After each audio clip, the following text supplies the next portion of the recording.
Hello, everybody. Sam Tom here, and today we are continuing our journey through different invisible men, invisibles man, different movies about an invisible man. Today we're talking about Hollow Man, and this thing was like not on my radar at all until the Mostly Nitpicking podcast with Nando from Nandovi Movies. We're talking about this Invisible Man movie, and he mentioned and referenced back to Hollow Man, and I had probably heard the title, but like had no idea what it was, didn't know anything about it. And like the cast, you got Kevin Bacon, you got Josh Brolin, you got Greg Grunberg. A part of me is surprised that this has never been on my radar, but then a part of me is like, oh well, it came out in the year 2000, and like I was 10. So probably wasn't into this kind of thing first, and like I thought it was pretty good, but I don't think it was like first of all, I don't think it was a huge success. I read some comments by the director that seemed like he was disappointed with it, but also like it just doesn't seem like it was like a genre defining, altering, huge event. So I imagine there are lots of movies from that era that I'm not familiar with, and it's just that this one is now connected through my experience with this newer one. So it kind of makes sense, but it's still just kind of like, wow, how have I never heard of this? So, Hollow Man. We get started off right away with what I wrote as computer science, which is not actual computer science. It's that science that exists in movies where they show it to us on a very simple computer graphic screen so that the audience kind of understands what's good and what's bad. I wonder when that started, right? I mean, Star Wars had it, kind of, with the targeting computers, but like not this type of what I'm talking about, right? Where it's like we clearly don't know anything about the fictional science that's going into this, and biology and DNA and agents and drugs and all this stuff. But we understand that the bubbles in one way is good and the bubbles in another way, and when they all shrink is bad, right? When did that start? Who has an earlier example than 2000 of something like that? Let's see if we can backtrack that to find the origin. Uh, and then right away we get thermal glasses. So we were talking about with all these different movies how easy it would be to fight the Invisible Man in that particular movie. These guys got thermal glasses. Seems like a big help. Not so much later, but we'll get there. Uh, he undergoes the procedure. He gets his invisibility, and right away starts assaulting women. And like, he was a creep and not a great guy before that, which this was another one. If you watch my video on the Abbott and Costello Invisible Man movie, this was another one that I watched twice, because the first time that I watched it, I was mainly listening to it while doing other stuff, so I went back and rewatched it. And yeah, I missed the first part of him assaulting. Well, not assaulting. I don't know the definitions. I missed the first example of him being a creep towards women because I wasn't watching the screen. So it establishes that like he's already a pretty terrible guy before the Invisible Man serum, because we're told in this one, like in the other ones, it affects your sanity. So that sets that up. But man, like the first thing he does once he's invisible is he goes and assaults a woman, and it's like, I guess that's probably pretty realistic. That's just really, really depressing. Of all the things you can do. And like, I don't know. Like, there's the classic question, right? Which is, if you could have flight or invisibility, which would you have? And then it's like a trick, because if anyone says invisibility, then you're like, you're a creep. You creep. You don't want people to see you. You're a creep, right? And I feel like in those kinds of, casual conversations, the idea is just that you would like watch people when they don't know you're watching them, which is creepy. But like the whole point is that they'd never know, right? Because you're invisible, so they would never know. This guy gets invisibility, and instead of doing that, he starts physically assaulting people. They're gonna know. Like even if you can't get caught, which is not true in all of these situations, but in some of them, even if you, like they can't, find out who you are and blame you and prosecute you and get you arrested, they're still gonna know that you're there, right? Which is going to make them be more aware of you and more careful about you and put up some kind of a resistance to you in the future. Would it not be better for you to just not physically affect them in any way and just watch? I mean, that's still creepy. Don't get me wrong. I'm not saying that one's okay and the other's not. They're both not okay. I'm just saying if you're in that position and you're that kind of guy that's going to do that, why if you can't be seen and they would never know you're there, why would you then physically touch them so that they definitely know you're there? This guy's supposed to be a genius, right? I don't think he's that smart. So he's a terrible person, is the point of all of that. And I don't really want to talk about this anymore, so I'm going to move on. We get this conversation that they have. I guess this is what I was just talking about. Where they're talking about, what would you do if you had an invisibility? And again, I feel like the point is that no one knows you're there.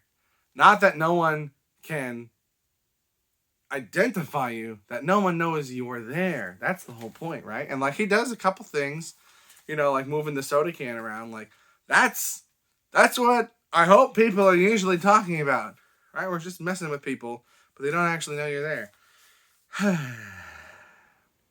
So the people in this movie, they do quite a few things. They do more in this movie than either of the other movies we've looked at so far in terms of how to see an invisible man. They've got the thermal glasses. They've got the motion tracking system throughout the entire facility.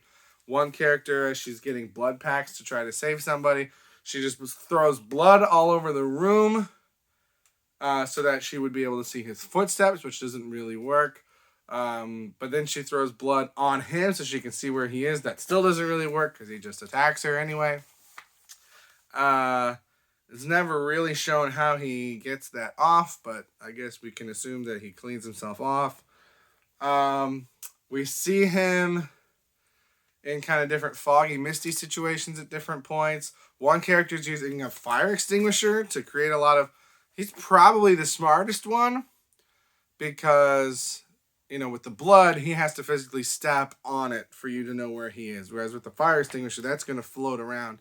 And that does work pretty well, except for the idiot turns his back to where he knows the invisible man is. So even though you could physically see him in the fire extinguisher stuff... Did I say smoke detector earlier? I meant fire extinguisher, if that's what I said. He's got his back turned because he's an idiot, so he dies. That's not the one that had the idea, because he got stabbed too. So it's even when they can see him, they still get attacked. Which kind of plays in with the idea that we've been talking about, that this affects your sanity.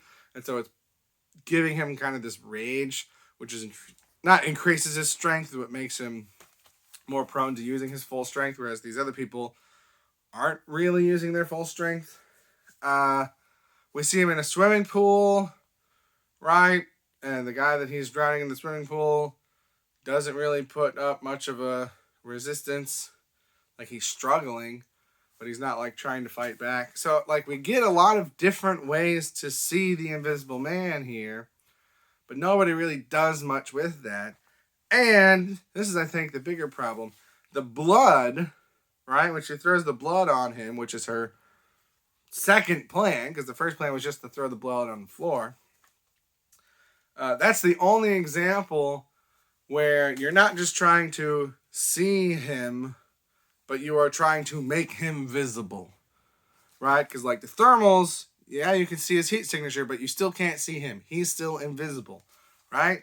And the fire extinguisher, it's not, at least in this, I don't know how realistic it is, but it's not sticking to him, right? It's just fog that's kind of going through around him. So when he's in it, you can see him, but it's not sticking to him. So again, I've said this every time. No one gets the flower.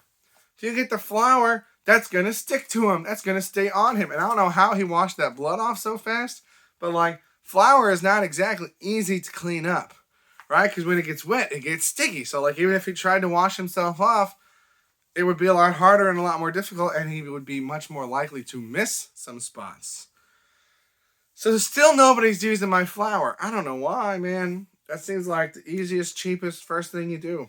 But I do like that we got to see some different attempts from different types of lines of thought, right? Because clearly putting blood on the floor to see footprints versus using a fire extinguisher to aim it where you know he's around, to at one point a character does the sprinkler system, which should be another like first step, just to kind of like get it. But again, she's facing the wrong direction when she does it, so that doesn't help her at all. But we get to see different types of mentalities behind it, but still, nobody's got the flower. You got to do the flower, man. Okay. Weird. What did I write here? They get out of earshot really quickly. So they realize that like stuff has hit the fan. They gotta stop him now. He's locked them in this facility. He's killed the general. So like it's on now. They're all getting their stuff. They're going out with their trank guns to find him. And the one girl whose name I forget gets like a couple steps behind them because she needs to go get her thermal glasses, which are under some papers for some reason. That seems like a bad place to keep those. But okay, she's like maybe 5-10 seconds behind them, right? But by that time, they have gone through the double doors, down a hallway, and apparently out of earshot. Because by the time she gets to the double doors, Sebastian, Kevin Bacon, he's there on the other side with some kind of line to strangle her. And like he yells and she screams and there's clearly a struggle and no one hears that.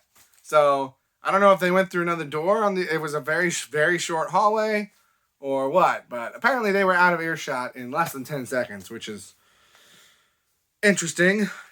You know, they could have very easily like had him cover her mouth and him not scream, or like done one of those things. I feel like it's very common for like someone to slit a throat and then they have no voice to shout, but both he and her shout and there are physical signs of them struggling. So don't know why nobody heard that. And then we get towards the end of the movie and he thinks that he's trapped and or killed everyone. He's getting ready to escape. He's setting up these things for the lab to explode. But in all of that, in that process, he puts his flesh-colored mask back on. He puts his clothes back on. He puts his gloves back on.